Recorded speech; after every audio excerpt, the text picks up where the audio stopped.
everyone, I am Justina Cabrales, the presenter of House of Gamaliel, and today we are going to talk about the higher order derivatives. So do you have any idea what is derivatives? Okay, syempre meron kayong idea kasi tinakal na natin yung derivatives. Ngayon, magkakaroon lang tayo ng differentiation sa derivatives. So magkakaroon tayo ng first derivatives, second or third derivatives, and so on.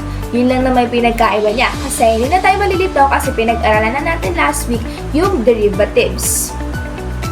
And now, let's focus on our discussion and objectives. So for our learning objectives, 1. Solve for the following examples given by the higher order of derivatives. For learning objective number 2, determine whether the given is a first, second, or so on derivatives. For last, determine the following definition of a higher order derivatives. Okay, so what is higher order derivatives? The higher order derivatives of a function are the derivatives higher than the first derivatives. The higher order derivatives of a function are the successive derivatives obtained by differentiating a function multiple times. In simple terms, higher order derivative measure how a function or rate of change itself is changing. Alright, so this is our first example. So find the second derivative of the following.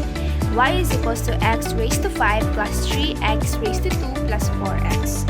So for our first derivative, para lang tayo nagdi-derivative niyan, yung mga last topic natin. Okay? So, ano yung derivative ng x raised to 5? That will be 1 times 5 is 5. And then x, and then 5 minus 1 is 8. Plus, 3 times 2 is 6x. 6x plus 4 times 1 is 4. And yung x, 1 minus 1, 0 na yon. So, 1 na lang. 4 na lang to. So, for our second derivative, we just need to multiply the 5 times 4. So, that will be 20. X, 4 minus 1 is 3. Plus 6x. So, ano na lang siya? 6 na lang siya. Okay?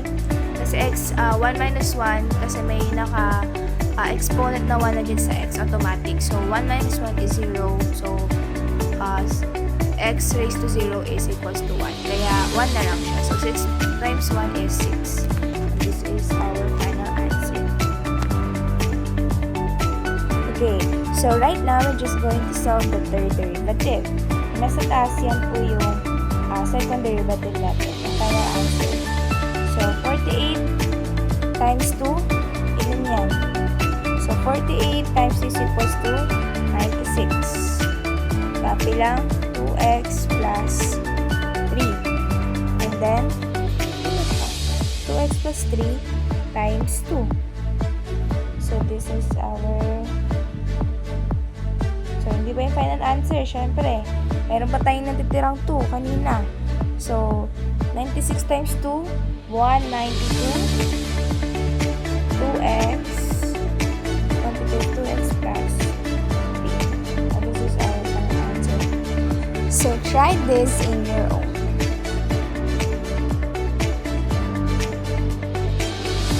Okay, so we have our quote before tayo mag-end ng ating discussion.